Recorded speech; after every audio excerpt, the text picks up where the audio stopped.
So much for that stiff upper lip. So much for that whole, oh, Nintendo, you need to go ahead and drop the prices. You need to stop being so greedy. Pre-sales or pre-orders for the Nintendo Switch 2 sell out like that. Big shock, right? Like, I know I'm not surprised at all whatsoever. My thing has always been, let's just take a look, okay, down the line, okay? After the first couple of refreshes come along, after we start to get proper stock in these places, is this going to be another situation? Is this going to be another Wii, or is this going to be another Wii U? Because honestly, man, the way that this is shaping up, and I know that there are a bunch of Nintendo nut huggers that are out there that just love to see the same game repackaged time and time again. How much iteration have we actually seen on Super Mario 64 outside of purely aesthetic? How big of a difference was there between Breath of the Wild and Tears of the Kingdom?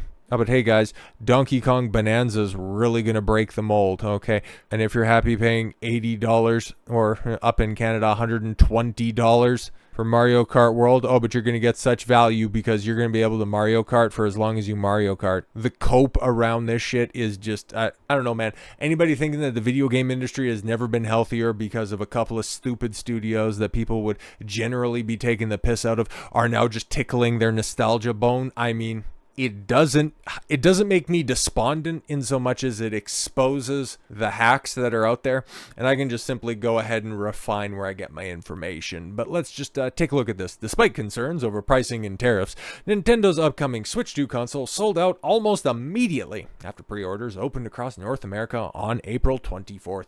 Originally scheduled for the 9th pre-order window, Nintendo delayed reservations in the United States and Canada after sweeping tariff announcements complicated logistics. Oh, funny thing about those tariffs, they never went into place. Big shock about that one. But hey, you know, Canada just held an election, regrettably, and because the Liberal Party made it all about Canada, and because their base has a severe case of TDS, we're gonna end up getting fucked with a progressive carbon tax. God damn it, Yeah, you want to see true despondency? The future of Canada when in regards to that. I swear to God, man, Alberta better fucking break off from this stupid commie republic, because we're just funding all of these bad ideas. And the moment that money spigot from Alberta and Saskatchewan gets turned off, oh, you're gonna see how caring and forgiving the fucking left is. Anyways, when the window finally opened, fans rushed to secure their systems, wiping out available inventory at major retailers within hours. Of course, pre-orders were offered directly through Nintendo via registration-based lottery system, alongside listings at major outlets like GameStop, Best Buy, Target, and Walmart. I'm not even entirely sure. Amazon was the exact same thing, right? I think that's the only place that was like, hey, if you want to pre-order it, you can sign up for your pre-order, pre-registration, shit like that. I just looked at that and I was like, no thanks.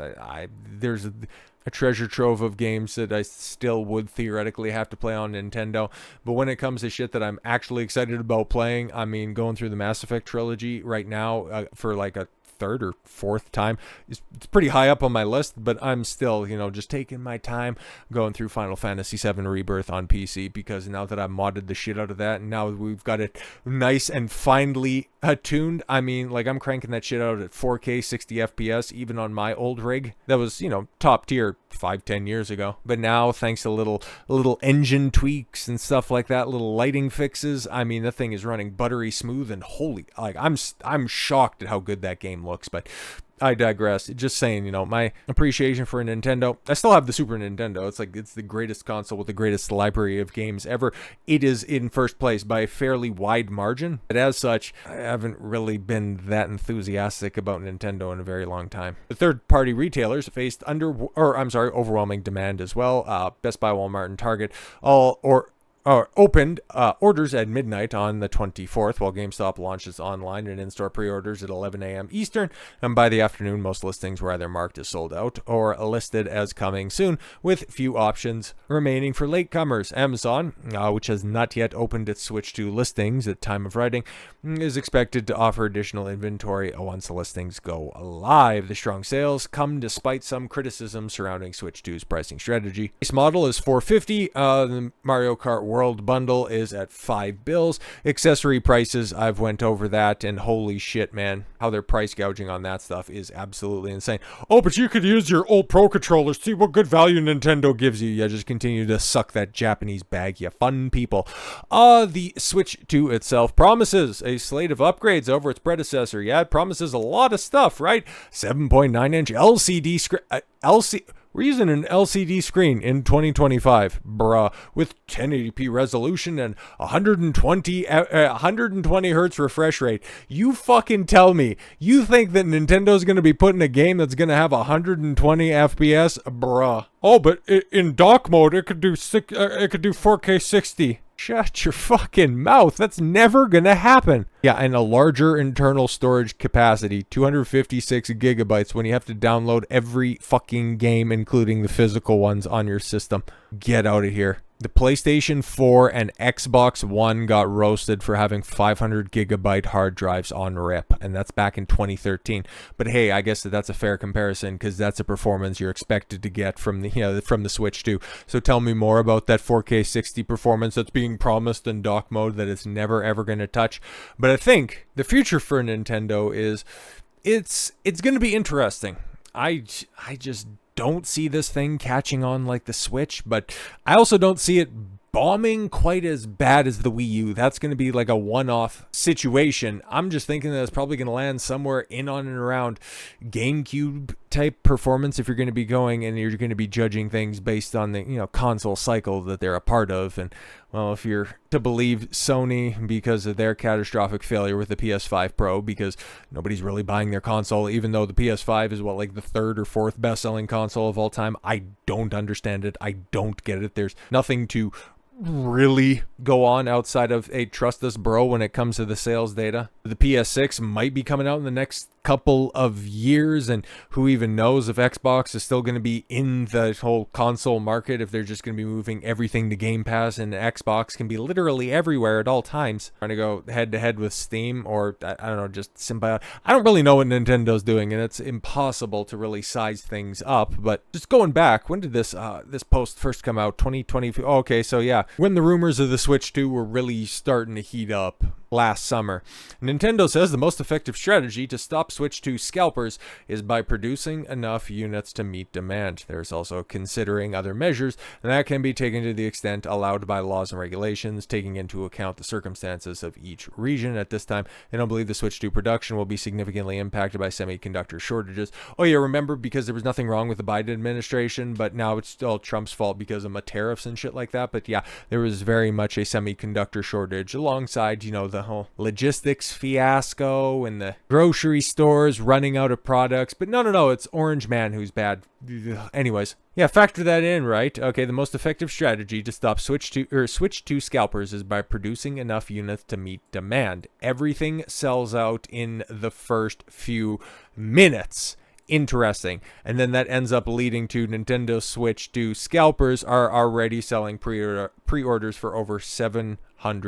The Nintendo Switch 2 is officially suffering from a scalping problem right after pre-orders went live in the United States. Oh no, but I thought that they were they said that they were taking steps and that this wouldn't happen. Oh right, Nintendo is just trying to secure the bag as quickly as possible, and they don't really give a fuck about their customers. Nintendo finally revealed the Switch 2 in its entirety in April 2nd, and have announced that they would be reaching into everyone's pockets, and the Nintendo Sims have been more than willing to turn them out.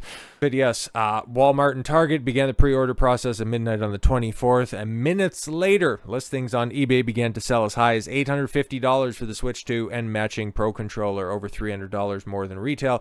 Bundles for the console from Mario Kart World have gone as high as $734, which is $200 more than MSRP. Yeah, you got that picture, you got that screenshot that's right there.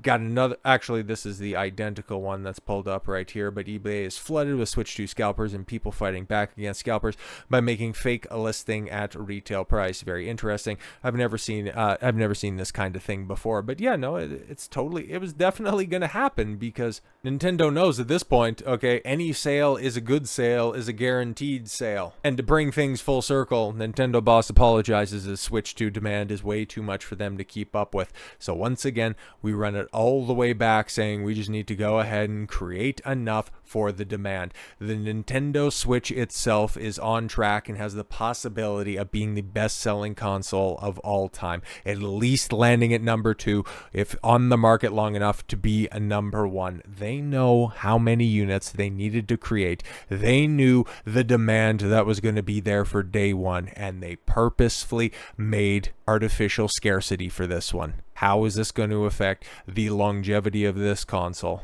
Honestly, I want Nintendo to succeed because I think that they are the best company at simply making games. I might not like their games that they put out there. I might think that they're derivative and they haven't really innovated all that much in the previous 30 years. But they are, generally speaking, gamer first. Just kind of the way that they go about it. Every once in a while, they do something catastrophically stupid, and that's where I would chalk the Switch 2 debacle up to. So with all that said, thank you all very much for the gift of your time. I've been Don Consuelo. I want you to follow your gut and get after it. Take care, everyone.